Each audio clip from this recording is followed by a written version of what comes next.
با دانش و فراست بسیار بزرگ در رشته علم‌های دقیق کشفیات‌های را برای بشریت اهدا نموده‌اند که امروز اکثریت دستاوردهای بزرگ علم و تکنیک سطح جهانی الگوبرداری گشته از زمینه آن دستاورد و کشفیات‌هایی که جد ما یا نیای ما در قرنهای بسیار دوری تاریخی به آن رو آورده و زمینه آن را برای بشریت گذاشته بودند. سلام بینندگان عزیز، برنامه نوبتی جوهر است منظور شما و امروز به استودیوی تلویزیون تاجیکستان دعوت نمودیم محقق جوان نامزد علم‌های فیزیک ماتماتیکا کارمند اکادمیای ملی علم‌های تاجیکستان ریزا بهرامزاد را. شما را به برنامه خوش آمدید میگوییم. وقتی ما با شجره یا همون زنجیره بزرگی گذشتگانمون در رشته علم‌های دقیق نظر میکنیم، از اون جابر ابن حیان و عبدالرحمن صوفی و بنی موسی، زکریا رازی، ابو نصر فارابی، ابن سینا، عمر خیام، جمشید کاشانی و ده‌های دیگر، همه این برای یک تاجیک خودشناس مایه افتخار بوده میتواند، چون که نیای ما هنوز در تاریخ زیاده از 2500 سال پیش توانسته بودند که با چنین یک کامیابی‌های بزرگ علمی موفق بگردند. و چرا امروز در زمان تکنولوژیا و پیشرفت‌های علمی زمان معاصر قرار داریم، یعنی الهام بخش ما بوده نتوانند همین گونه یک تاریخ گوارا، همین گونه یک دستاوردهای بزرگ علمی.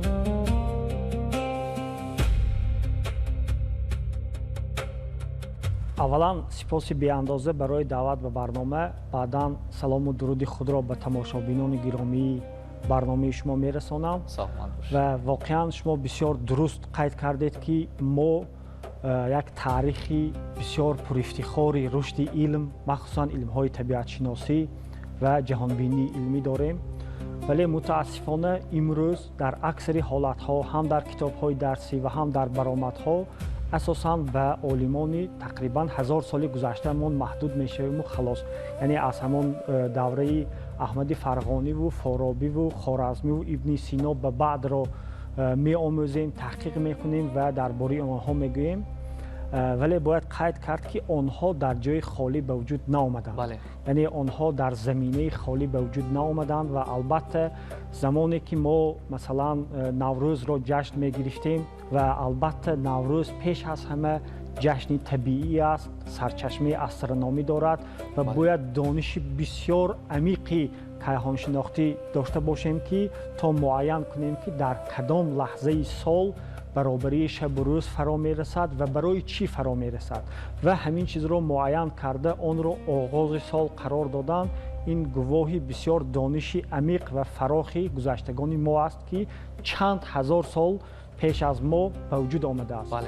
و بعدا وقتی که امپری دولت بزرگ هخامنشیان به وجود آمد، شما تصور کنید که برای اداره این قدر حدود بزرگ البته علم در کار است، زیرا وقتی که خراج می‌ستانند باید راه‌های کوتاه‌ترین را معین نمایند و چنان حرکت نمایند که در فرصت بسیار کوتاه از یک شهر به شهر دیگر رسند تا همون مال و محصولاتی که گرفتند نابود نشود.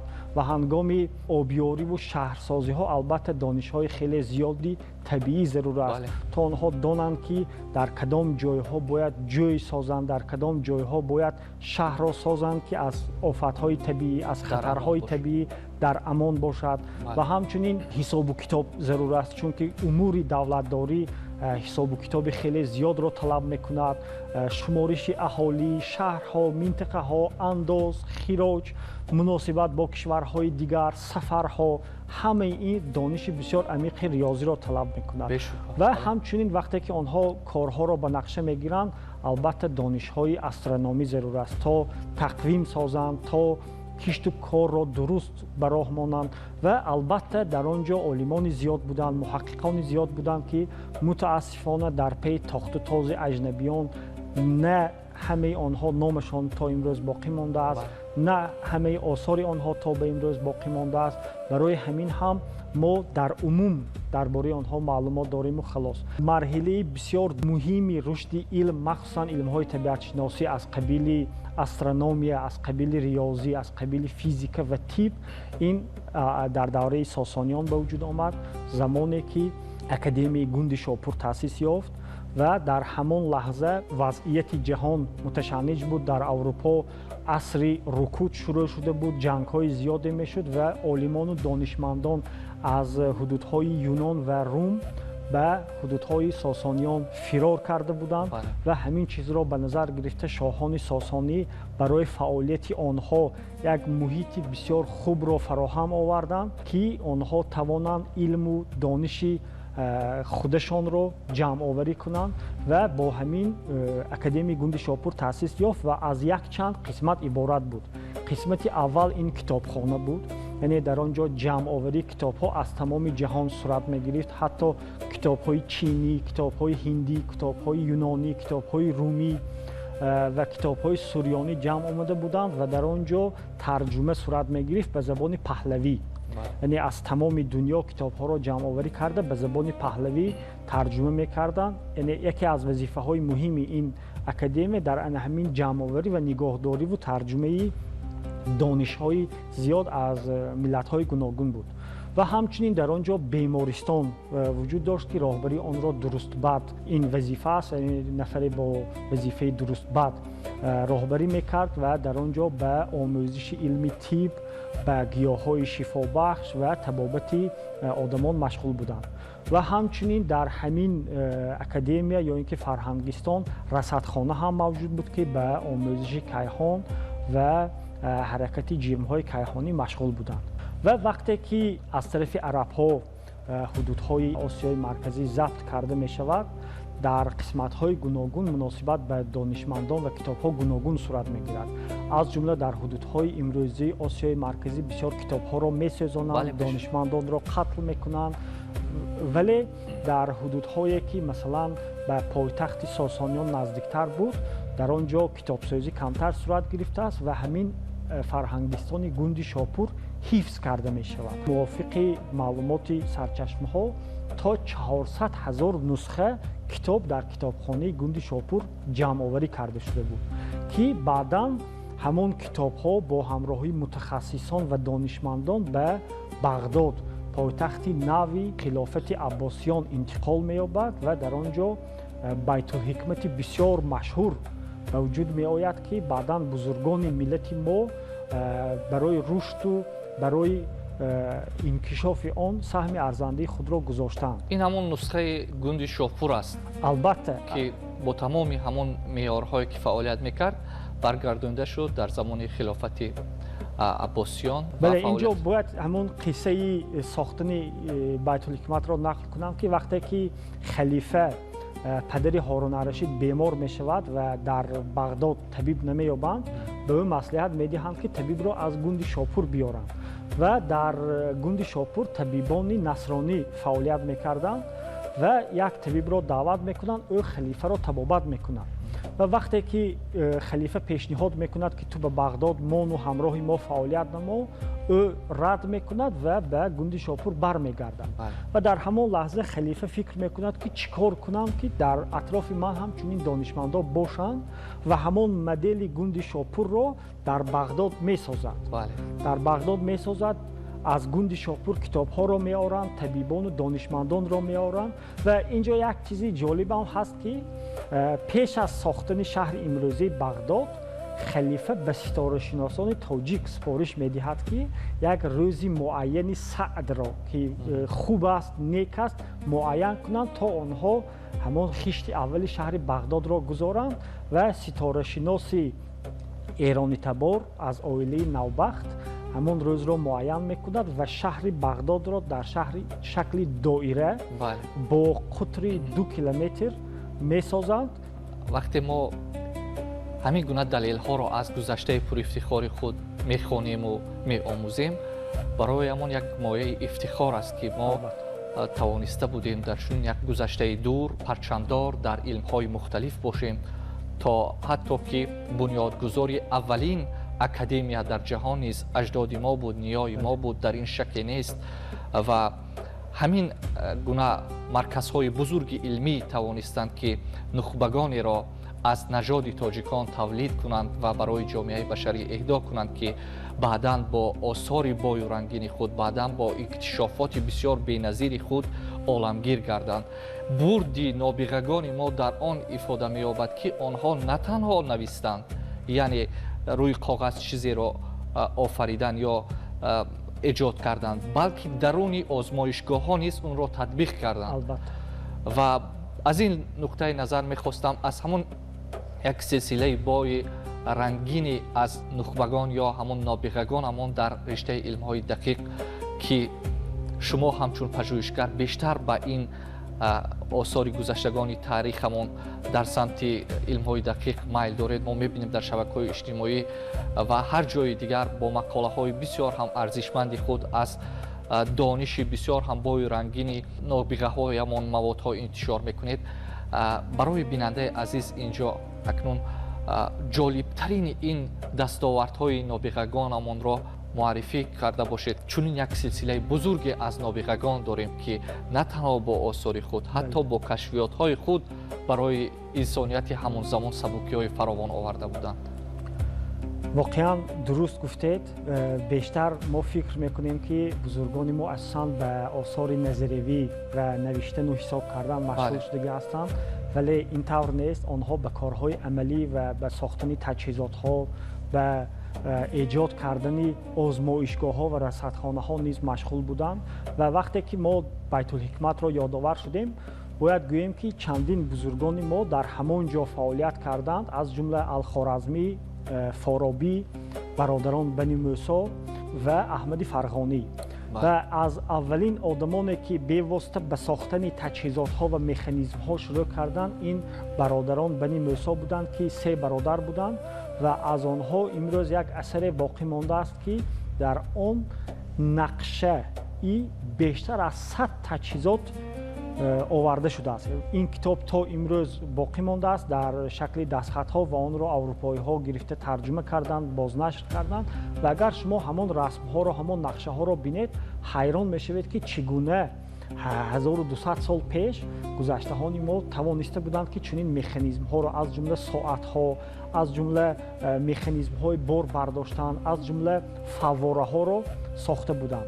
و بعداً احمد فرغانی که هم از نگاهی نظریوی بسیار دانش عمیق داشت و هم از نگاهی عملی در چین کردن رادیوس زمین همراه دیگر ستاره شناسان در بغداد فعالیت داشت، نقش داشت و آنها بسیار با صحیحی بلند اندازه زمین را چین کرده بودند. یعنی چین کردن اندازه زمین این با دست خالی به وجود نمی آید. کاری سهل و ساده به دست نمی آید. برای این کار را کردن آنها باید یک تجهیزات معین، یک چینک معین داشته باشند که تا همین بزرگی ها را اندازه‌گیری کنند. و از همین احمد فرغانی امروز در مصر در قاهره یک اسباب باقی مانده است که نیل سنج می باشد. یعنی برای چین کردن سطح آبی نیل استفاده برده می شد، زیرا که در آن وقت همان آبخیزی ها به فعالیت دهقانان بسیار ضرری بزرگ می رسانیدند و آنها باید پیشگویی می کردند که آبخیزی کی صورت می گیرد و همین دستگاه ساخته احمد فرغانی با آنها در همین کار یاری می رساند. و همچنین گذشتگان ما در ساختن تجهیزات استرونومی بسیار یک دست قوی داشتند، از جمله ابو محمود خوجندی که امروز 2 تجهیزات ساخته و بسیار مشهور عالم است و حتی بیرونی که شاگرد ابو محمود خوجندی بود میگوید که ابو محمود خوجندی در ساختن ابزار استرونومی نابغه زمانش بود و او یکی سودس فخری را ساخته است، دیگر استرلاب ساخته است و سودس فخری را او در شهر ری در نزدیکی کوه تبارک می سازد که قطر آن 20 متر را تشکیل می داد. شما تصور کنید در همان وقت رصدخانه بزرگترین روی زمین را ابو محمود خوجندی ساخته بود. بسیار افتخار است که برای چین کردن موقع ستارگان و برای چین کردن بلندی آفتاب ضرور بود و ابو محمود خوجندی با یاری همان اسبابش تا صحیحیت ثانیه کنج را چین میکرد. و همچنین استرلاب ساخته او که در سال 984 ساخته شده است، امروز خوشبختانه то замони мо расидааст ва яке аз шоҳкорҳои илми нуҷум ба ҳисоб меравад ва дар осорхонаи шаҳри давҳаи кишвари қатар нигоҳдорӣ карда мешавад ва бисёр зебо аст. тавассути ин устурлоб онҳо баландии ҷирмҳо, мавқеи ситорагон, вақтро чен мекарданд ки як ба истилоҳи имрӯзӣ гирем як компютери механикӣ аст. Як компютери механикӣ аст. Ҳамчунин абӯрайҳони берунии чандин асбоб сохтааст, ҳам глобус ҳам сохта буд ва ҳамчунин як асбобе сохтааст барои мушоҳида кардани моҳ ки худи ӯ барбах ном карда буд ва айнан шакли телескопҳои имрӯза аст. Як лӯлаи бисёр дарози дарунаш сиёҳ аст ки дар пояи даврзананда гузошта мешуд ва тавассути он ҳамун координатаҳои моҳро муайян мекард. Танҳо линза надошту тамом. ва ҳамчунин аз беруни як асбоби дигаре боқӣ мондааст бо номи компютери, тақвими компютери, тақвими механикии берунӣ аст ки барои муайян кардани вақт ва муайян кардани мавқеи ситорагон сохта шуда буд ва аз механизмҳои бисёр мураккаб иборат аст.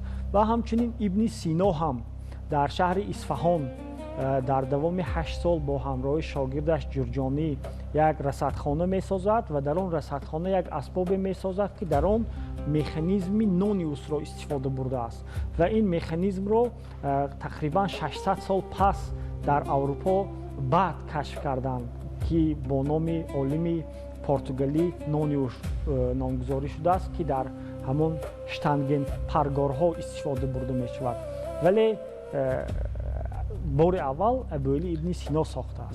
дар ин шак шубҳае нест ки акнун бо тарҷума шудани осори нобиғагони мо дар самти илмҳои дақиқ ва роҳ ёфтани ин осори арзишманд ба Аврупо, аксарияти донишмандоне ки имрӯз дар илмҳои дақиқ дар ҷаҳон машҳуранд аз ҳавзаи Аврупо, дар заминаи ҳамин осори нобиғагони мо тавонистанд ба ин шукуфоӣ, ба ин шаҳомату ҷилои илмие ки акнун доранд расида бошанд. Яъне дар заминаи мутолиа ва такмили донишҳои нобиғагони мо донишварони аврупоӣ тавонистанд ба саодату муваффақият бирасанд. дар ин шаку шубҳае нест. мехостам бо далелҳо дар ин замина чанд андешаи худро баён дошта бошед. онҳо на танҳо дониши моро тавассути омӯзиш гирифтанд, балки дониши гузаштагони худашонро ҳам тавассути бузургони мо гирифтанд. китобҳое ки дар юнони қадим нашр шуда буданд, аз ҷумла осори Арасту, осори Афлотун, осори Батламиус, Архимед ва дигарон, ба шакли асл то аврупои асри миёнагӣ нарасид. онҳо тавассути тарҷумае ки дар ана ҳамин гунди Шопур ва баъдан дар Байтулҳикмат сурат гирифт, тавассути тарҷумаи арабӣ ё форсӣ ба Аврупо рафт. ва агар мо дар умум нигоҳ кунем, ҳамин интиқоли дониш аз шарқи мусулмонӣ якчанд марҳила ё ин ки якчанд шабакаи интиқол доштааст. аввалан тавассути ҳамин империяи бузурги хилофати Аббосиён, яъне вақте ки давлат бузург мешавад ва дар он як фазои илмӣ, як фазои сиёсӣ ва як забони илмӣ ҳукмрон аст, асарҳо тавассути донишмандон, тавассути марказҳои илмӣ аз як шаҳр ба шаҳри дигар албатта интиқол меёфт ва ҳамон кишварҳои ҳамсояе ки қарор доштанд меомаданд, намояндаҳошон меомӯхтанд, таҳсили илм мекарданд ва ҳамон китобҳоро мебурданд. осори Хоразмӣ, осори Форобӣ, осори Ибни Сино ва дигарон тарҷума гардид. вақте ки ҷустуҷӯ мекардам маълумотҳои илмиро, бо як лоиҳа дучор омадам ки онро лоиҳаи шаҷараномаи риёзидонон меноманд, ки аз тарафи як профессори риёзии амрикоӣ Ҳарри Кунс сохта шудааст. вай вақте ки ҳамон диссертатсияи худашро ҳимоя мекунад, рисолаи илмиашро дифоъ мекунад, савол медиҳад ки ман роҳбари илмӣ дорам ва роҳбари илмии устоди ман кӣ бошад? ва ҳамин хел ҷустуҷӯ мекунад, ба риёзидонҳои зиёде мактуб мефиристад, ба муассисаҳои бузурги илмӣ мактуб мефиристад, то як ҳамин пойгоҳе созад ки тамоми риёзидонҳо иртиботи байни устодони худашонро, байни мактабҳои илмиро муайян кунанд. ва вақте ки ҳамин лоиҳа комил мешавад, мо мебинем ки тамоми риёзидонҳои Аврупо рафта мерасад ба гузаштагони мо. дар ин ҷо ман нақшаи баъзе онҳоро овардагӣ ҳастанд ва вақте ки рафта мебинем дар аввал олимони донишманди форсу тоҷик буданд. баъдан ҳамон ҳалқа дар ин шаҷаранома танҳо ҳолатҳое ба назар гирифта шудааст ки бевосита як нафар аз нафари дигар таълим гирифтааст ва барои ҳамин то устодони ибни сино мераваду қатъ мешавад, то хоразмиву дигарон намеравад, чунки он ҷо ҳамин додугирифти бевоситаи дониш қатъ шудааст. ва вақте ки ман ҳамин донишмандонро нигоҳ кардам, ҳамаашон донишмандони тоҷик ҳастанд ва як ҳолат мешавад ки ба донишмандони аврупоӣ мегузарад. ва вақте ки таваҷҷӯҳ кардам ба ҳамин шахсияти Григорий Хионият дучор шудам ва вақте ки зиндагиномаашро ҷустуҷӯ кардам, мебинем ки ӯ дар Византия ба дунё омадааст, дар шаҳри Қустантиния. ва вақте ки ӯ таваллуд мешавад ва ба мактаб мераваду ба омӯзиши илм шурӯъ мекунад, устодонаш мегӯянд ки ту донишро фақат аз Моваронаҳру Хӯросон гирифта метавонӣ. Дар ҳудудҳои мо ба дараҷаи баланд туро таълим дода наметавонем. ва тасаввур кунед, дар ҳамон вақт шаҳрҳои Исфаҳон, Табрез, Самарқанд, Бухоро ин марказҳои бузурги илмии ҷаҳонӣ буданд. Чӣ гунае ки мо имрӯз Оксфорд мегӯем, Кембриҷ мегӯем, Ҳарвард мегӯем. ва вай аз шоҳи замони худаш стипендия мегирад ва ба Табрез меояд. ва Табрез меояд. дар Табрез аллакай мактаби бисёр бузурги илмии астрономӣ фаъолият мекард ки дар он ҷо Шамсиддини Бухорӣ фаъолият мекард ва Шамсиддини Бухорӣ дар навбати худаш шогирди Насриддини Тӯсӣ буд.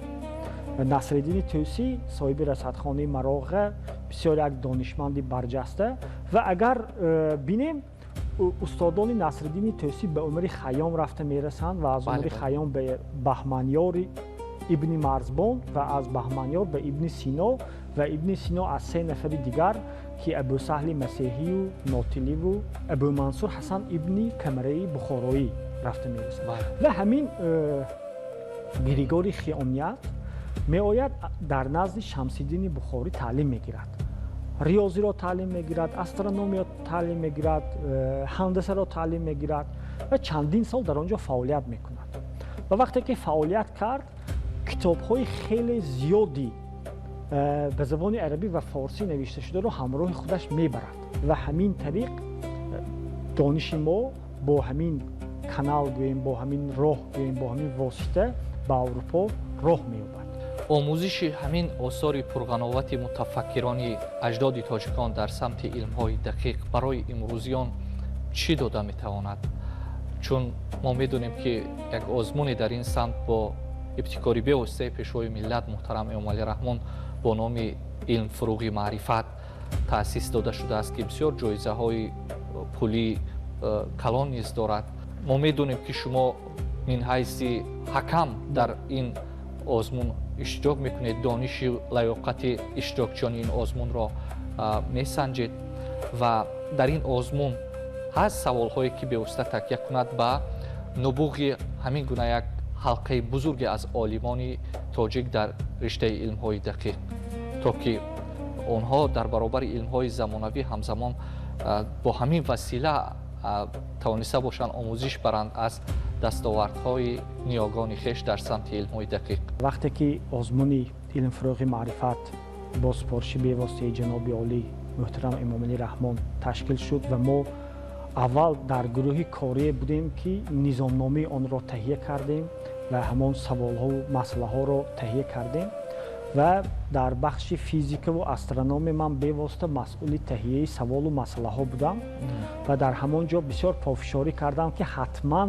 мо бояд дар бораи дастовардҳои гузаштагони худамон, дар бораи осори бузургони худамон савол ворид кунем ва ин саволҳоро мо ворид кардем ва мутаассифона таваҷҷӯҳ нисбатан камтар аст ва маълумот ҳам хеле кам аст ва кӯшишҳои мо барои он аст ки ҳамин холигиро, ҳамин фазои камбуди иттилоотро пур кунем то хонандагон, донишҷӯён ҳангоми омода шудан ба ҳамин озмунҳо аз ҳамин маълумотҳои мо истифода баранд. Вале ин бисёр зарур аст. Агар барои чӣ мо ба ҳамин хулоса омадем, чунки мо таҷрибаи ҳам иштирок ва ҳам гузарондидани олимпиадаҳои ҷумҳуриявиро доштем ки то таъсиси илмфурӯғи маърифат мо олимпиадаи ҷоми академияро мегузарондем ва дар он ҷо танҳо ва танҳо саволҳои амалӣ буданд, яъне масъалаҳо буданд. саволҳои назариявӣ пурсида намешуданд, бо донишҷӯёну хонандагону давталабон суҳбат карда намешуд. онҳо танҳо дар коғаз масъаларо ҳал мекарданд, ҳакамон аз рӯи ҳалли онҳо хол мегузоштанду ғолибонро муайян мекарданд. ва ҳангоми таҳияи низомномаи озмун мо пешниҳод кардем ки ҳатман бояд бахши шифоҳӣ бошад ва ҳатман бояд суҳбати зинда ва бевоситаи байни ҳакамон бо давталабон сурат гирад, то мо тавонем аз тафаккури онҳо, аз андешии онҳо, аз тарзи фикронии онҳо, аз суханронии онҳо нигоҳ карда хол гузорем ва ғолибонро муайян кунем. моро зарур аст ки ҳам дар китобҳои дарсӣ аз дастовардҳои онҳо нақл кунем, ҳатман саҳми онҳоро ворид кунем, зеро бисёр чизҳое ки мо тавассути аврупоиҳо омӯхтем, сарчашмааш ба ҳамин гузаштагони худи мо рафта мерасад. ва як чизи ҷолибро гӯям ки мо дар мактаб теореми косинусҳо мегузарем. медонед дар фаронса инро чӣ меноманд? теоремаи коши. яъне ҳамон ҷамшеди кошонӣ ки дар аврупо бо номи алкоши машҳур аст, дар фаронса дар китобҳои дарсияшон, дар мақолаҳои илмияшон теоремаи алкоши менависанд. ва ифтихорангез албатта ифтихорангез ва бисёр чизҳо. масалан мо дар физика қонуни шикасти рӯшноиро қонуни синелиус мегӯем, ки дар асри 17 кашф кардааст, вале дар аврупо ин қонунро қонуни ибни саҳл меноманд, зеро дар асри 10 донишманди тоҷик ибни саҳл бори аввал ин қонунро кашф карда формулаи онро навиштааст. ва моро зарур аст ки ин чизҳоро дар барномаҳои дарсӣ ҳам мактабҳои миёна ва ҳам донишгоҳҳо ворид кунем ва ҳамчунин кӯшиш кунем ки ба тарҷумаи осори онҳо ё ин ки ба хатти кириллӣ интишор додани онҳо заҳмат бисёр зарур аст анҷом. зеро ин чиз ба мо якчанд бартарият ё ин ки авлавият медиҳад. аввалан ҳамон эҳсоси ғурур ва ифтихор аз он ки тоҷик соҳибтамаддун буд, тоҷик таърихофар буд, тоҷик соҳиби илму дониш, соҳиби маданияти бисёр баланд, соҳиби андешаи волои ҳам улуми инсонӣ ва ҳам табиатшиносӣ буд. ва боварӣ медиҳад ба худа мо ки гӯем ки вақте ки бобои ман ҳамин корро тавонист, чаро ман наметавонам? дуввумаш ин адолати таърихиро барқарор мекунад. 100%. яъне мо бо роҳи арҷгузорӣ ба дастовардҳои гузаштагони худамон имрӯзи худамонро дуруст мешиносем ва барои ояндаамон нақшаи дуруст кашида метавонем. андешае ҳаст ки чаро модарони тоҷик дар замони имрӯз форобии дигар, закариёи розии дигар, кошонии дигар, абунасри форобии дигар, тусии дигар ва хаёми дигаре таваллуд намекунад ё тарбият намекунад. вале мо агар аз рӯи адолат назар кунем, воқеан ҳам ҳастанд дурдонаҳое дар замони муосир низ аз фарзандони тоҷик ки имрӯз бо дониши худ равшаннамоӣ мекунанд дар илми ҷаҳонӣ. мехостам дар ин замина фикри худро баён дошта бошед. аввалан як чизро бояд гӯям ки омилҳои зиёде ҳастанд ки сабаби ба вуҷуд омадани ин савол шудагӣ ҳастанд. ва агар мо ба ҳамон таърих нигоҳ кунем, ҳамин бузургони моро ҳам дар замони зинда буданашон дуруст намешинохтанд. беҳуда нест ки ибни сино гуреза буд ва ҳатто рубоиҳое ҳам шикоят карда навишта буд ки мардум вайро дуруст қабул намекунанд, азоб медиҳанд. ва умари хайёмро ҳам дар замонаш ҳамзамононаш нисбаташ суханҳои бад мегуфтанд. вақте ки онҳо аз дунё гузаштанд ва дар давоми таърих чизҳои нолозим бод шуду дурдонаҳо боқӣ монданд, баъд мо дарк кардем ки онҳо чӣ гуна инсонҳои бузург буданд. баъд мо дарк кардем ки чӣ қадар дастовардҳои бузург доштанд, махсусан дар ҳолати муқоиса кардан бо дастовардҳои ҳамон давраи кишварҳои дигар, олимони дигар.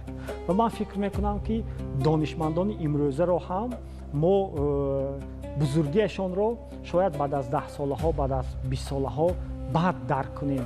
аз ҷумла масалан бузурги бобоҷон ғафуровро бинед мо чӣ қадар имрӯз арҷгузорӣ мекунем, вале замоне ки ӯ зинда буд нисбати вай аз тарафи намояндаҳои халқиятҳои гуногун тавтиъаҳои зиёде ба роҳ монда мешуд, бисёр бадгӯиҳо сурат мегирифт, вале дар соҳаҳои гуногун мо донишмандони хеле бузурге дорем ки ҳам дар дохили тоҷикистон фаъолият мекунанд ва ҳам дар хориҷ аз тоҷикистон дар муассисаҳои бисёр бонуфуз ва агар иҷозат бошад ман номи чанде аз онҳоро имрӯз мояи ифтихор аст ки мо номи мегирам онҳоро вобаста ба соҳаҳо ва фаъолияти онҳо. Агар дар соҳаи астрономия гирем, дар тоҷикистони муосир дар ҳамин 60-70 соли охир мо якчанд шахсиятҳои бисёр бузург доштем, аз ҷумла Пӯлод Бобоҷонов, аз ҷумла Музаффар Махсумов ки писари қаҳрамони ҷумҳурии Тоҷикистон Нусратулло Махсум мебошанд ва ҳамчунин Хурсанд Ибодинов ки ба номи онҳо дар Кайҳон астероид гузошта шудааст.